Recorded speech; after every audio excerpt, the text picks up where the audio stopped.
미가 3장 1절부터 12절 말씀 가지고 오늘 함께 은혜 나누겠습니다.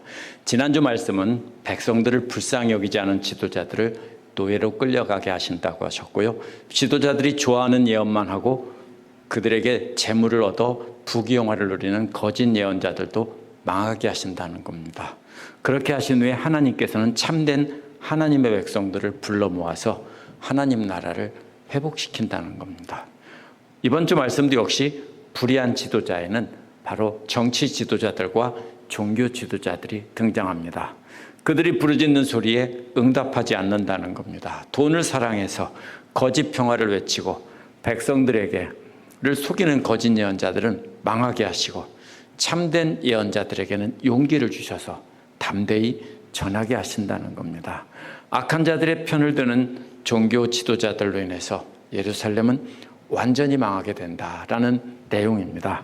1절부터 4절은 불의한 지도자들을 심판하시고 그들의 기도에 응답하지 않으신다는 내용입니다.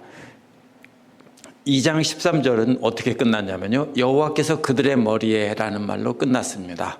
이제 오늘 말씀은 내가 또 이르노니 들으라 너희 야곱의 머리들아, 이렇게 시작합니다. 그래서 머리라는 말로 앞부분과 연결이 됩니다. 그래서 하나님의 목자가 되어서 백성들의 머리에 서서 인도해야 되는데 악한 지도자들은 백성들을 잡아먹는 자라는 겁니다. 이어서 들어야 될 대상이요, 이스라엘 족속의 통치자들이라고 말합니다. 야곱의 족속의 머리라고 비유적으로 말한 것을 뜻을 분명히 밝히기 위해서 머리가 누구냐면 이스라엘의 통치자라는 것입니다. 하나님께서는 이들에게 하나님께서 하시는 말씀을 들으라는 겁니다. 그러면서 너희가 정의를 알아야 하는 것이 아니냐라고 질문을 합니다. 뭐가 나옵니까? 2장 13절에 보면 하나님께서 길을 여는 자가 되셔서 앞서가시면서 성문을 부수시고 사로잡힌 남은 양떼를 이끌고 양떼의 머리에서 인도하는 왕이라고 했습니다. 그래서 메시아에 대한 예언이라고 했죠. 그런데 이스라엘의 머리가 되는 자들은 실제로는 정의를 알지 못한다는 겁니다.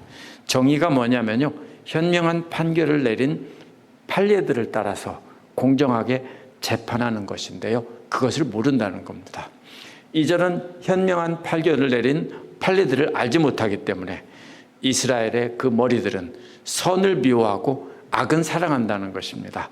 현명한 판결로 악한 자들에게는 벌을 주고 힘없는 자들에게 억울함을 풀어줘야 하는 것이 원래 정치 지도자들이 해야 할 일입니다. 그런데 뇌물을 받고 악한 자들의 편에 서서 선한 자들을 짓밟는다는 겁니다. 비유적으로 이들의 죄를 말합니다. 가죽을 찢고 그 뼈에서 고기를 뜯어낸다는 것입니다. 실제로 그렇게 한다는 게 아니고요, 공정한 판결을 내려야 될 재판정의 탁자가 도축업자의 소 잡는, 양 잡는 탁자가 돼버렸다는 겁니다. 그래서 공정한 판결을 내야 되는 재판석이 바로 연약하고 불쌍한 백성들을 잡는 곳이 됐다는 겁니다. 양떼를 사나운 짐승으로부터 지켜내고 불러 모아서 안전한 양우리 안으로 들여야 되는 것이 본래 지도자들의 임무입니다. 그런데 이들이 바로 사나운 이리가 되어서 양떼를 잡아먹기 때문에 양떼들은 무서워서 흩어지는 그림입니다. 3절은 그렇게 도축한 내 백성의 고기를 먹는 자들이 가죽을 벗기고 뼈를 꺾고 잘게 토막을 내서 냄비와 솥에 넣고 담을 고기처럼 한다는 겁니다. 이제 요리사입니다.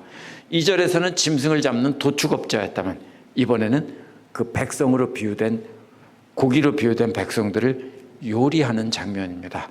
불쌍한 백성들에게 과도한 세금을 물려서 착취하고 뇌물을 받고 악한 자들의 편을 들어줘서 불쌍한 백성들을 망하게 하는 지도자들의 모습을 고기를 잘라서 요리하는 요리사로 비유한 겁니다. 4절은 그래서 이런 악한 지도자들이 여호와께 부르짖더라도 여호와께서 응답하지 않으시겠다는 겁니다. 무슨 뜻입니까? 이들이 포로로 잡혀가게 하시는데 그때 하나님께 도와달라고 이들이 부르짖는다는 겁니다. 그런데 하나님께서는 이런 사람들의 기도에 응답하지 않으신다는 겁니다. 대신 여호와께서 그 얼굴을 가리신다는 겁니다.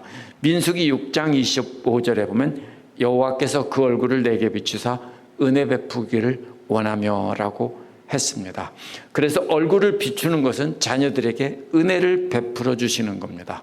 그런데 반대로 얼굴을 가리는 것은 은혜를 베풀지 않고 대신에 벌을 내리신다는 뜻입니다. 부르짖어도 고개도 돌리지 않고 쳐다도 보지 않고 벌을 내리신다는 뜻입니다. 그래서 5절에서 8절은 참된 예언자에게는 힘을 주시고 사람들을 두려워하지 않게 하신다는 내용이 나옵니다. 이번에는 바로 거짓 예언자들이 등장합니다. 5절은 하나님의 백성을 잘못된 길로 인도하던 예언자들에 대해서 여호와께서 말씀하신다 이렇게 말합니다. 예언자란 백성들이 하나님의 길에서 벗어날 때 바른 길로 가도록 하나님 말씀을 전하는 사람들입니다. 그런데 이 말씀에 나오는 예언자들은 반대로 사람들을 잘못된 길로 인도하던 가짜 모조품 예언자들입니다. 그래서 이들은 이빨에 뭔가를 물려주면 평화를 외치고 멸망할 자들이라도 입에 뭔가 물려주면 하나님과 평화가 있다고 말한다는 겁니다. 하지만 아무것도 물려주지 않으면 전쟁을 선포한다는 겁니다.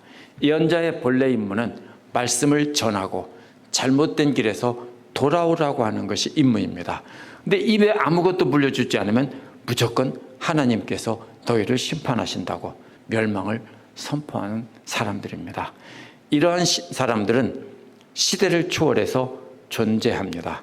오늘날도 하나님의 종을 잘 대접하면 복을 받는다고 하고 대접하지 않으면 멸망한다고 선포해서 두려움을 줘서 성도들을 자기 손에 꽉 쥐고 꼼짝 못하게 하는 사람들이 있습니다. 특별히 누가 그럽니까? 이단 사이비 교주들이 항상 그렇게 두려움을 가지고 사람들을 조종합니다. 그래서 꼼짝 못하게 합니다. 무지한 사람들이 하나님께 심판을 받을까 봐 두려워서 그런 자들에게 모든 것 다 갖다 바칩니다. 그러면서 종노릇, 노예 노릇합니다. 바울은 빌립보서 3장 19절에서 그런 자들을 향해 그들의 마침은 멸망이요 그들의 신은 배요 그들의 영광은 그들의 부끄러움에 있고 땅의 일을 생각하는 자라고 했습니다. 그래서 그들의 신이 뭐라고요? 배라고요. 먹을 것만 채워주면 그게 다라고요. 만약 바울이 말한 대로 우리의 시민권이 하늘에 있고 예수 그리스도께서 기다리시는 영원한 나라를 바라본다면 우리는 절대로 그렇게 할 수 없습니다.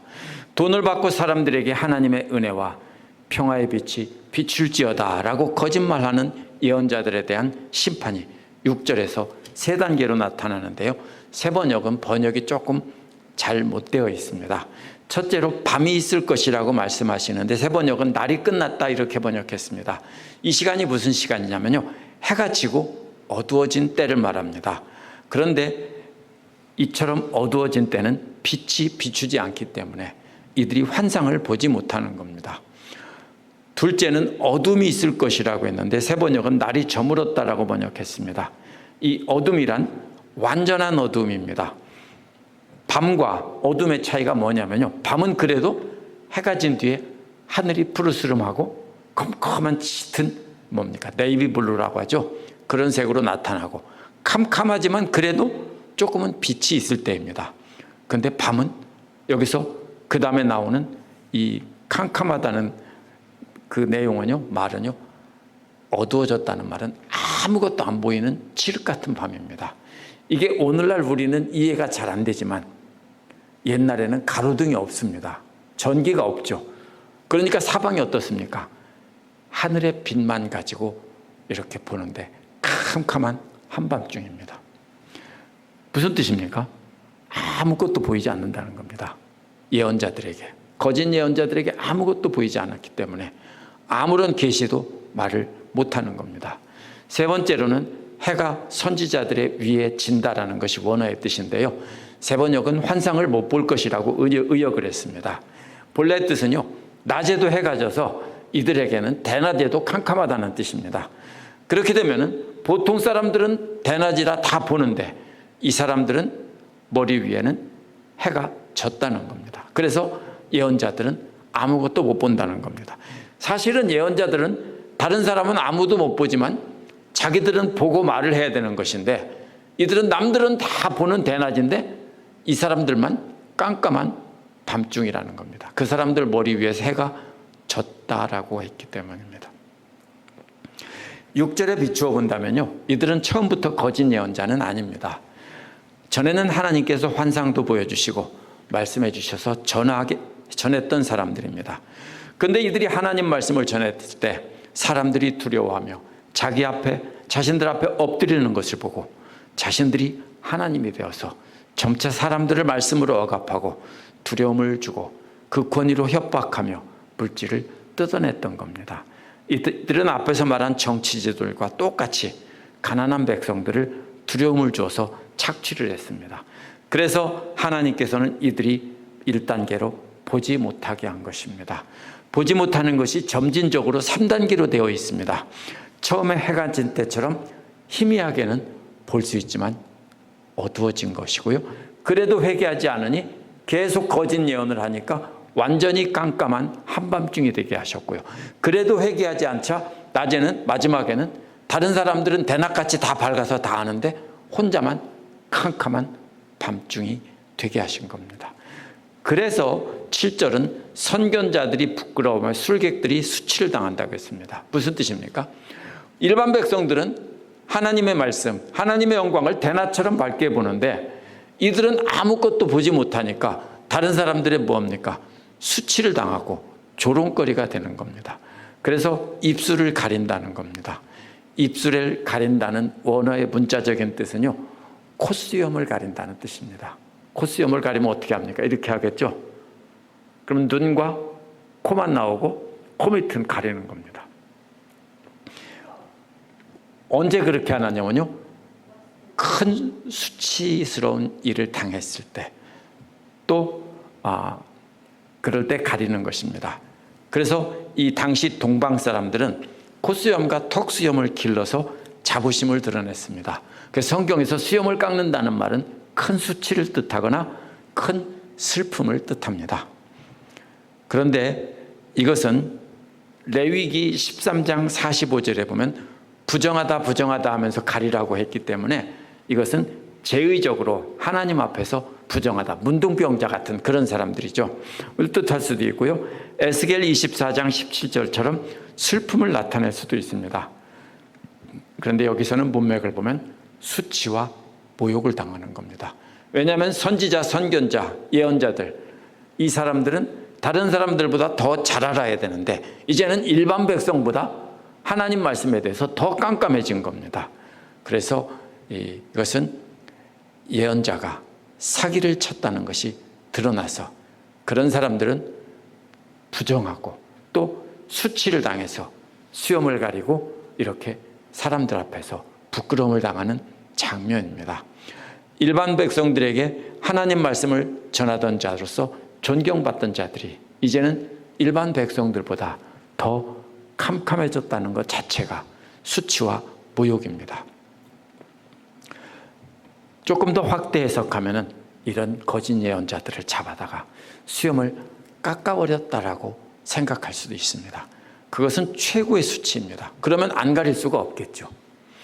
8절은 그러나 이러한 거짓 예언자들과는 반대로 나는 여호와의 영으로 말미암아 권능과 정의와 용기에 충만해져서 야곱의 허물과 이스라엘의 죄를 그들에게 보인다고 했습니다. 나가 누굽니까? 그래서 미가입니다. 예언자 미가입니다. 참된 예언자인 미가는 악한 백성들에게 돈을 받고 거짓 평화를 선포하지 않는다는 겁니다. 그리고 그들의 허물과 죄를 드러낸다는 것입니다. 첫 번째, 권능이나 능력이란 성령께서 주시는 힘입니다. 2장 6절에 나온 것처럼 재수없는 예언을 하지 말라는 사람들에게 가서 담대히 하나님의 심판을 선포할 수 있는 힘을 성령님께서 주신다는 겁니다. 정의 또는 정의감이라고 번역한 말은요, 거짓 예언자들이 거짓 예언으로 사람들을 기쁘게 하는 것과는 반대입니다. 사람들이 듣기 싫더라도 하나님의 심판을 그대로 전하는 것, 그것이 정의라는 말, 정의감이라는 말입니다. 그래서 정의라는 말은 하나님이 공정한 심판을 뜻하는 것입니다. 세 번째로 용기라는 말은 그렇게 백성들에게 담대히 하나님의 심판을 전하고 나면 어떻게 될까요? 저런 죽일 놈 하고 죽이려고 하겠죠. 그래도 사람들을 두려워하지 않는 것이 용기라는 말입니다. 역시 세 단계죠. 미가는 성령님께서 주신 힘과 정의와 용기로 백성들이 듣기 싫어하고 죽이고 싶어할 정도로 싫어하는 하나님의 말씀을 전했다는 겁니다. 야곱의 허물 또는 야곱의 죄란 여호와 하나님의 길에서 벗어난 것이고요. 인생의 목표가 하나님의 진리의 말씀이 되어야 하는데 자신의 탐욕을 따라 우상 숭배한 것을 뜻합니다. 또 이와 짝을 이루는 것은 이스라엘의 죄란 하나님과 사람들에 대해서 범죄한 것입니다. 그래서 허물이나 죄가 번역된 첫 번째 나온 말은 인생의 방향이 잘못된 것이라면 그 다음에 나오는 이스라엘의 죄란 여호와의 길을 벗어나서 사람들에게 죄를 범한다는 뜻입니다. 미가는 사람들을 두려워하지 않고 백성들이 범한 이러한 잘못을 다 드러내서 하나님 말씀을 참되게 전했다는 뜻입니다. 세 번째로 악한 자들의 편을 드는 지도자들로 인해서 예루살렘은 완전히 망한다는 것입니다. 9절은 원어에서 이것을 들으라 하는 말로 시작합니다. 누구에게 들으라고 하냐면요, 야곱의 집의 머리들과 이스라엘의 집의 통치자들입니다. 머리들이라는 말은 재판관을 가리키고요, 통치자는 예루살렘의 그 밖의 모든 권세자들을 가리키는 말입니다. 야곱의 집의 머리들이 그 모든 이스라엘의 머리들이라고 해석하기도 하지만 여기서는 유다를 가리킨다고 보는 것이 옳습니다. 왜냐하면 문맥을 통해서 보면은 시온과 예루살렘 성전산을 말하고 있기 때문에 유다의 정치 지도자들과 종교 지도자들에게 이 말을 들으라는 것입니다. 9절 뒷부분은 이러한 유다의 모든 지도자들을 정의를 미워하고 똑바른 것을 구부러지게 하는 자들이라고 말합니다. 정의란 현명한 재판을 한 판례를 따라서 공정한 재판을 하는 것을 뜻한다고 앞에서 말했습니다. 그런데 이들은 정의를 소름 끼치도록 싫어한다는 것입니다. 항상 뇌물을 주거나 자기에게 도움이 되는 사람의 편을 들어서 재판을 한다는 것입니다. 모든 똑바른 것을 모든 똑바른 것이라는 말은요, 모두에게 공평하게 대하는 것입니다. 그런데 그런 사람에게 차별을 하기 때문에 구부러지게 하는 자들이라고 이렇게 말을 했습니다. 그릇되게 하는 자들아 그랬죠. 구부러지게 하는 자들이라는 뜻입니다. 10절은 9절에 딸린 문장입니다.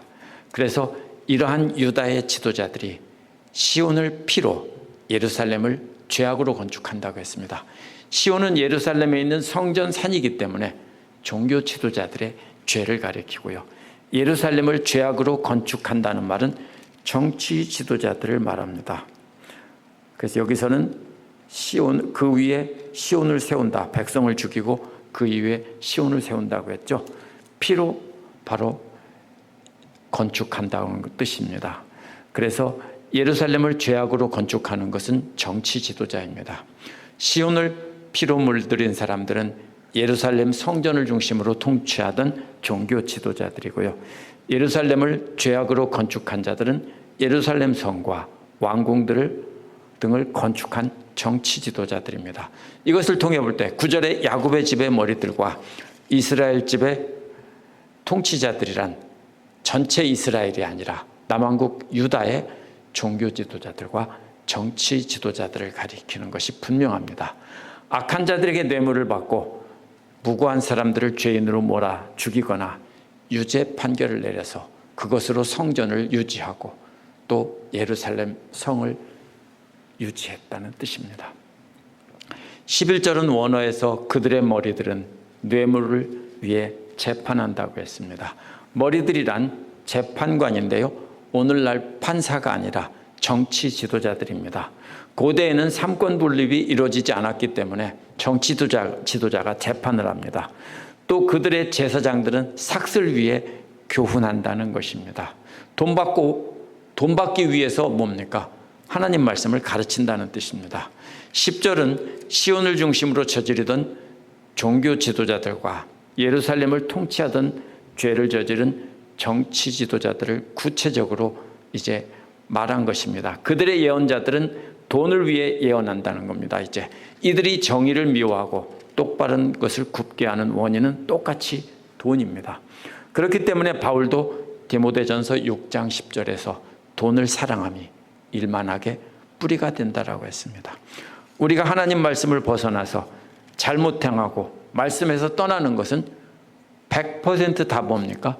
돈 때문입니다. 돈에 대한 욕심 때문입니다. 그렇게 돈을 받고 여호와 앞에서 죄를 범하면서도 이들은 말하기를 여호와께서 우리 가운데 계시지 않느냐, 재앙이 우리에게 미치지 않는다라고 한다는 겁니다. 이들은 그렇게 돈을 사랑하고 돈을 의지하면서 하나님을 거역하면서도 하나님이 우리와 함께 계신다고 하면서 자기들은 하나님만 의지한다고 합니다. 이들은 돈도 사랑하고 하나님도 사랑한다고 생각한 것입니다. 그러나 예수님은 마태복음 6장 24절에서 너희가 하나님과 재물을 겸하여 섬기지 못한다고 하셨습니다. 재물을 사랑한다면 반드시 하나님을 미워하게 되어 있고 하나님을 사랑한다면 반대로 재물을 미워하게 되어 있습니다. 두 가지를 함께 사랑한다면 마치 나는 내 남편도 사랑하고 다른 남자도 사랑한다는 것과 똑같습니다. 둘 중에 하나는 반드시 미워할 수밖에 없습니다. 그래서 성경은 하나님과 재물 사이에 양다리 거친 것을 가리켜 간음하는 자라고 비유한 것입니다. 12절은 이 부분의 결론입니다. 그러므로 너희 때문에 시온이 밭갈듯 뒤엎어진다고 했습니다. 시온은 예루살렘 성전이 있는 곳인데요. 예루살렘 성전을 중심으로 나라를 다스리던 대제사장들의 권력의 터전이 밭갈듯 뒤엎어진다는 겁니다. 거기에 뭐가 있습니까? 아주 엄청나게 큰 돌로 지어진 성전이 있는데 그것이 밭갈듯 싹 뒤집어 엎어진다면 완전히 파괴돼서 흔적조차 남지 않는다는 뜻입니다. 또 정치 지도자들의 권력의 터전인 예루살렘은 폐허더미가 된다고 했습니다. 예루살렘 성과 성 안에 있는 중요한 건물들이 다 폐허가 되고 그 성전에 있는 산은 숲을만 무성한 언덕이 되는 것입니다. 밭을 갈아엎듯 완전히 파괴된 땅에 나무들이 자라 숲이 되려면 오랜 시간이 흘러야 하는 것인데요. 이것은 오랜 시간이 흘러도 회복되지 않는다는 뜻입니다. 오늘 말씀은 앞서서 나온 2장 12절 13절과 대조되는 그림입니다. 2장 12절 13절에서는 하나님께서는 메시아를 통해 양떼를 불러 모으시고 앞서가면서 성문을 부수고 갇힌 자들을 이끌고 나셔서 회복시킨다는 것이었습니다. 그러나 오늘 말씀에 나온 이스라엘의 지도자들은 반대로 양떼를 잡고 요리하고 잡아먹는 도축업자이고 요리사 같다는 겁니다. 믿는 자들은 하나님의 마음을 가져야 하는 것입니다. 하나님의 마음으로 보호하고 복된 길로 이끌어야 되는데 다른 사람을 이용해서 자기 배만 채운다면 하나님께서 그들을 심판하신다는 겁니다. 그들의 위기 중에 부르짖어도 하나님은 듣지 않고 얼굴을 가리신다는 겁니다. 이것을요, 나는 정치 지도자가 아니니 상관없다라고 하면 안 됩니다. 우리가 물질을 이용해서 내 배만 채우고 다른 사람을 이용한다면 역시 똑같은 사람입니다. 참된 예언자들과 거짓 예언자들의 차이가 무엇입니까? 그래서 누구를 두려워하느냐 하는 것입니다. 사람을 두려워하며 거짓된 축복을 남발하는 자들은 부귀영화를 누리며 사는 자들은 거짓 예언자들입니다. 뭘 사랑합니까? 하나님 대신 돈을 사랑합니다. 반대로 욕을 먹더라도 하나님의 진리의 말씀을 있는 그대로 전하는 사람들이 참된 예언자인데요. 종교개혁 이후에는 예언자들과 청중들이 구별되지 않습니다. 모두가 다 제사장이라고 하고 있기 때문입니다. 물론 저같이 성경을 해석하는 훈련을 오랫동안 받은 사람들이 가르치기는 합니다. 그러나 오늘날은 우리 모두가 다 하나님 말씀을 배우고 익혀서 깨달아서 다른 사람을 인도해야 될 책임이 있는 우리 모두가 다 제사장입니다. 먼저 하나님 말씀을 배우고 깨달아 아는 사람들이 바로 예언자입니다. 그런 사람들은 모두 다 하나님의 제사장들이고 복음을 전해야 하는 사람들입니다. 오늘날도 미가 시대와 마찬가지로 하나님 말씀을 참되게 전하면 좋은 대접을 받지 못할 수 있습니다. 모든 사람들이 환호하며 우리 목사님이 최고라고 하거나 우리 장로님 최고라고 하고 우리 집사님이 최고라고 박수친다면 뭔가 문제가 있습니다. 뭐가 문제가 있습니까? 모두가 다 그렇게 할 수가 없습니다. 축복의 말씀만 전하고 책망과 경고의 말씀은 사람들은 듣기 싫어하기 때문에 거짓말을 한 것입니다. 그렇게 욕을 먹고 멸시를 당하면서도 담대히 전할 수 있는 것은 성령께서 힘주시기 때문입니다. 참된 하나님의 말씀을 그대로 전하면 욕은 먹게 하지만 두려워하지 않게 해주시는 하나님이 계시니까 할 수 있는 겁니다. 우리가 하나님 말씀을 전할 때 항상 불편하고 부담이 되는 것은 우리 모두가 죄인이기 때문입니다. 저도 사실 불편하고 다 불편합니다. 하지만 하나님 말씀 앞에 엎드려 그 불편한 말씀을 받아 순종하지 않으면 우리는 멸망하는 자가 되는 것입니다. 오늘 말씀에서 예루살렘의 정치 지도자들과 종교 지도자들의 죄악의 근원은 하나님보다 돈을 사랑하는 것이고요. 오늘날 교회가 망한다면 역시 그것도 지도자들이 하나님보다 돈을 더 사랑했기 때문입니다. 그러면 목사님들이 잘못되었구나. 이게 아닙니다. 모든 믿는 자들이 전부 돈을 사랑하기를 하나님보다 돈을 더 사랑했기 때문에 교회가 사라지고 있는 겁니다. 이제는 성전 휘장이 찢어졌고요. 우리 모두가 제사장이고 지도자입니다. 목회자만 돈을 사랑해서 교회가 망하는 것이 아니라 모든 믿는 자들이 하나님보다 돈을 더 사랑하기 때문에 교회가 망하는 것입니다.